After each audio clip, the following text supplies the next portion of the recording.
Assalamualaikum warahmatullahi wabarakatuh. Sahabat Kepoin Islam yang beriman, saat Allah mengutus para nabi dan rasul untuk menyampaikan agamanya, Allah menunjukkan bukti-bukti nyata kepada manusia terkait kenabian dan kerasulan mereka. Lantas bukti apa yang ditunjukkan oleh Nabi Isa alaihissalam? Abu Huzaifah Ishaq bin Bishr meriwayatkan dengan sanad-sanadnya dari Ka'ab al-Ahbar, Wahab bin Munabbih, Ibnu Abbas, dan Salman al-Farisi. Hadis mereka saling menyatu satu sama lain. Mereka menuturkan, saat Allah mengutus Isa putra Maryam sebagai nabi dan membawakan bukti-bukti nyata kepada mereka, orang-orang munafik dan kafir dari kalangan Bani Israel heran padanya dan menghinanya. Mereka berkata, apa yang dimakan si fulan semalam dan apa makanan yang ia simpan? Isa lalu memberitahukan hal itu pada mereka.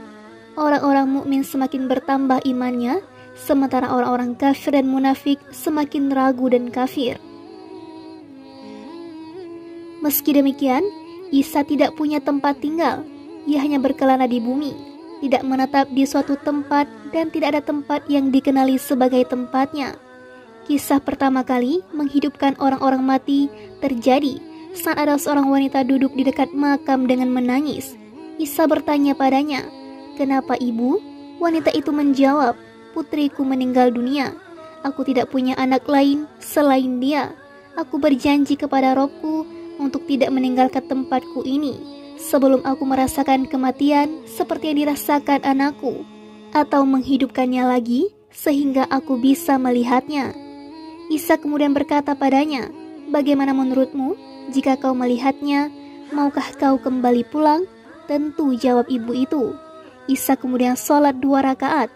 Setelah itu menghampiri makam tersebut dan memanggil, "Wahai fulana, bangkitlah dengan izin Allah yang maha pemurah. Keluarlah dari kubur." Kubur bergerak-gerak.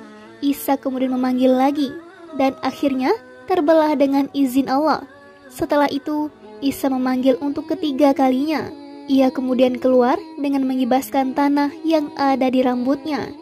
Isa bertanya padanya, "Kenapa kau tidak kunjung memenuhi panggilanku?" Ia menjawab, "Saat teriakan pertama datang, Allah mengirim seorang malaikat kepadaku, lalu menyusun tubuhku.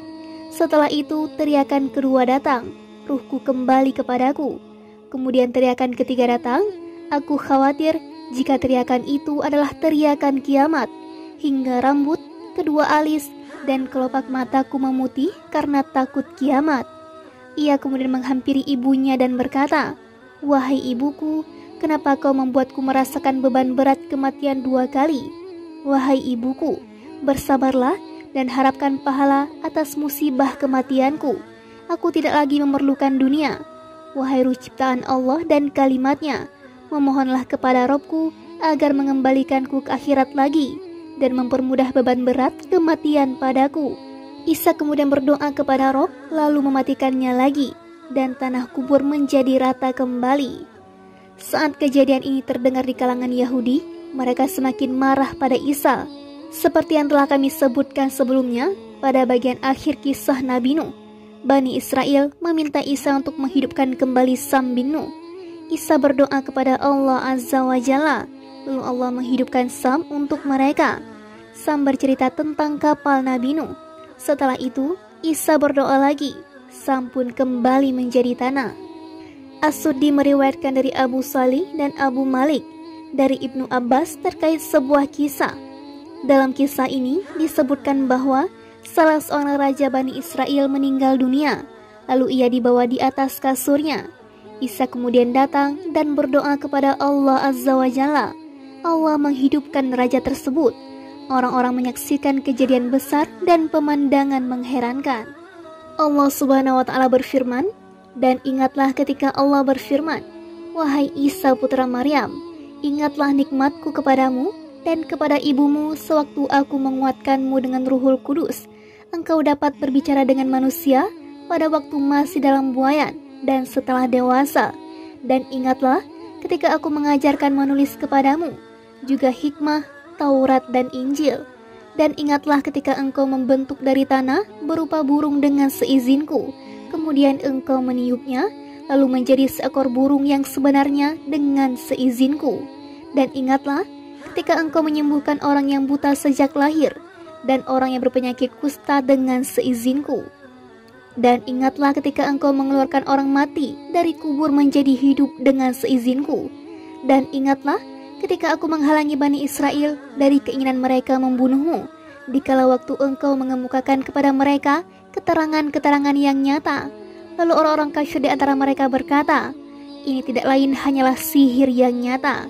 Dan ingatlah ketika aku ilhamkan kepada pengikut-pengikut Isa yang setia, berimanlah kamu kepadaku dan kepada Rasulku.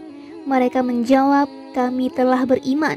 Dan saksikanlah wahai Rasul bahwa kami adalah orang-orang yang berserah diri atau Muslim. Quran Surah Al-Maidah ayat 110-111. Allah mengingatkan Isa akan nikmat dan kebaikan yang ia berikan padanya, karena telah menciptakannya tanpa ayah dan hanya melalui seorang ibu, menjadikannya sebagai tanda kebesaran untuk seluruh manusia, bukti kesempurnaan kuasanya, selanjutnya mengutusnya sebagai Rasul, dan kepada ibumu yang dipilih untuk menerima nikmat agung tersebut. Dan Allah menyampaikan bukti nyata atas kebebasannya dari tuduhan keji yang disampaikan orang-orang bodoh padanya. Karena itu Allah Subhanahu wa Ta'ala berfirman, sewaktu aku menguatkanmu dengan Ruhul Kudus, yaitu Jibril, dengan menyampaikan ruh ciptaan Allah kepadanya. Allah menyandingkan Jibril bersamanya kala menyampaikan risalah, membelanya dari orang-orang yang ingkar padanya. Engkau dapat berbicara dengan manusia pada waktu masih dalam buayan dan setelah dewasa, yaitu kau menyeru manusia menuju Allah saat masih kecil dalam buayan dan saat kau sudah dewasa. Dan ingatlah ketika aku mengajarkan menulis kepadamu juga hikmah, yaitu baca tulis dan pemahaman, seperti dinyatakan oleh sebagian salaf, Taurat dan Injil. Firman-Nya, dan ingatlah ketika engkau membentuk dari tanah berupa burung dengan seizinku, yaitu kala kau membentuk wujud burung dari tanah atas perintah Allah, kemudian engkau meniupnya, lalu menjadi seekor burung yang sebenarnya dengan seizinku, yaitu dengan perintahku. Allah menyebutkan izinnya untuk Isa terkait mukjizat tersebut untuk menghindari salah duga. Firman-Nya, dan ingatlah ketika engkau menyembuhkan orang yang buta sejak lahir. Sebagian salaf menjelaskan, akmah adalah orang yang terlahir buta dan tidak bisa diobati oleh tabib manapun, dan orang yang berpenyakit kusta dengan seizinku, penyakit yang tidak ada obatnya dan penyakit ini kronis. Dan ingatlah ketika engkau mengeluarkan orang mati dari kubur dalam keadaan hidup dengan seizinku. Seperti telah disebutkan sebelumnya, mukjizat ini terjadi berulang kali dan tidak perlu dijelaskan lagi di sini. Firman-Nya, dan ingatlah ketika aku menghalangi Bani Israel dari keinginan mereka membunuhmu, dikala engkau mengemukakan kepada mereka keterangan-keterangan yang nyata. Lalu orang-orang kafir di antara mereka berkata, ini tidak lain hanyalah sihir yang nyata. Saat mereka hendak menyalibnya, Allah kemudian mengangkat dan menyelamatkannya dari rencana mereka, demi menjaganya agar tidak disakiti, juga untuk menghindarkannya dari kematian. Firman-Nya, dan ingatlah ketika aku ilhamkan kepada pengikut-pengikut Isa yang setia, berimanlah kamu kepadaku dan kepada Rasulku. Mereka menjawab, kami telah beriman. Dan saksikanlah wahai Rasul bahwa kami adalah orang-orang yang berserah diri atau Muslim. Ada yang menyatakan yang dimaksud wahyu di sini adalah ilham, yaitu Allah menuntun dan menunjukkan mereka untuk melakukan itu, seperti yang Allah sampaikan, dan Rabbmu mewahyukan kepada lebah. Quran Surah An-Nahl ayat 68. Dan kami ilhamkan kepada ibu Musa, susuilah dia, dan apabila kamu khawatir terhadapnya, maka jatuhkanlah dia ke sungai Nil.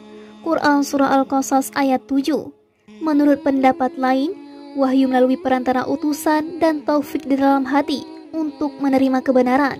Karena itulah, para pengikut setia Isa berkata, kami telah beriman, dan saksikanlah wahai Rasul bahwa kami adalah orang-orang yang berserah diri atau Muslim.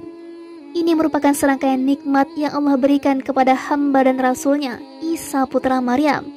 Allah menjadikan para penolong dan pembantu untuknya, yang membela dan membantunya, menyuruh manusia untuk beribadah kepada Allah semata, yang tiada memiliki sekutu, seperti yang ia sampaikan kepada hambanya Muhammad SAW. Dialah yang memberikan kekuatan kepadamu dengan pertolongannya dan dengan dukungan orang-orang mukmin, dan Dia Allah yang mempersatukan hati mereka atau orang yang beriman. Walaupun kamu menginfakkan semua kekayaan yang berada di bumi, niscaya kamu tidak akan dapat mempersatukan hati mereka, tetapi Allah telah mempersatukan hati mereka. Sungguh Dia Maha Perkasa, Maha Bijaksana.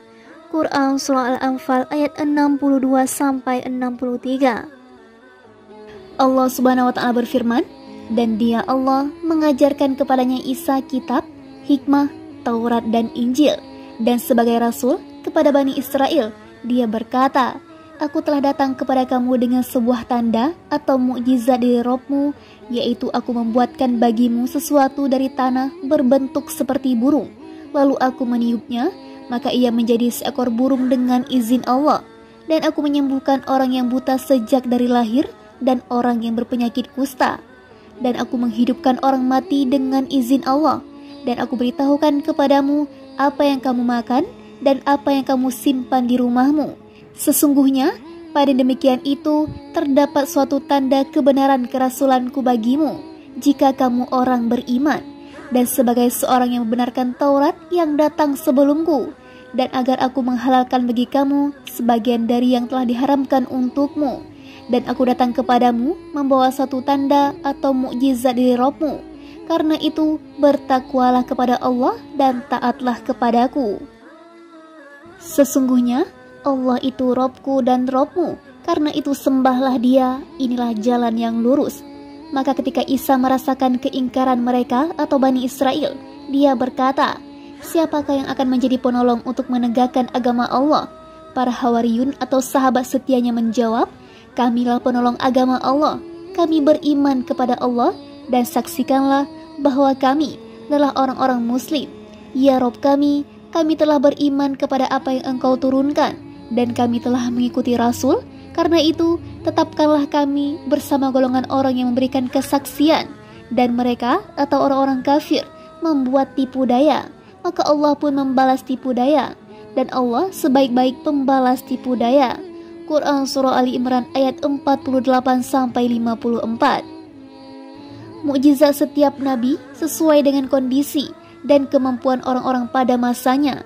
Para mufassir menyebutkan Musa memiliki mukjizat yang sesuai dengan kondisi dan kemampuan orang-orang yang ada pada masanya, di mana saat itu para tukang sihir yang menguasai berbagai seni sihir mendominasi. Musa kemudian diutus membawa tanda-tanda kebesaran yang mencengangkan mata dan membuat kepala tertunduk.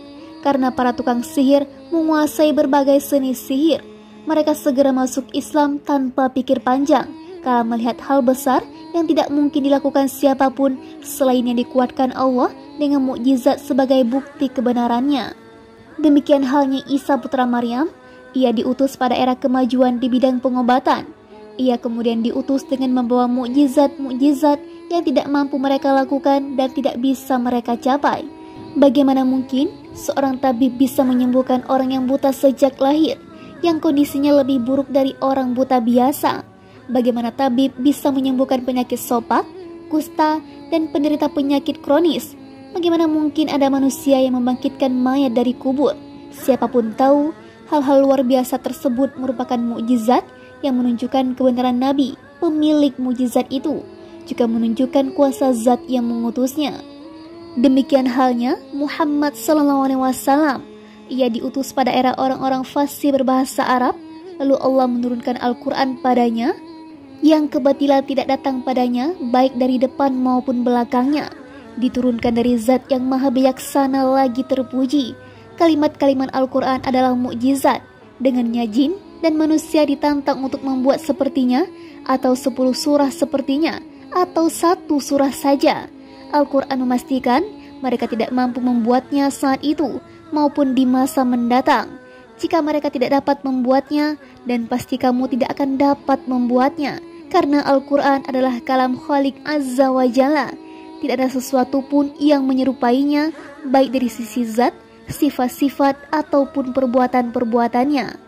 Intinya, saat Isa menegakkan hujah dan bukti-bukti nyata kepada mereka, sebagian besar dari mereka tetap berada dalam kekafiran, kesesatan, pembangkangan, dan kesewenang-wenangan. Selanjutnya, sekelompok orang saleh di antara mereka tergerak. Mereka menjadi penolong dan pembantunya.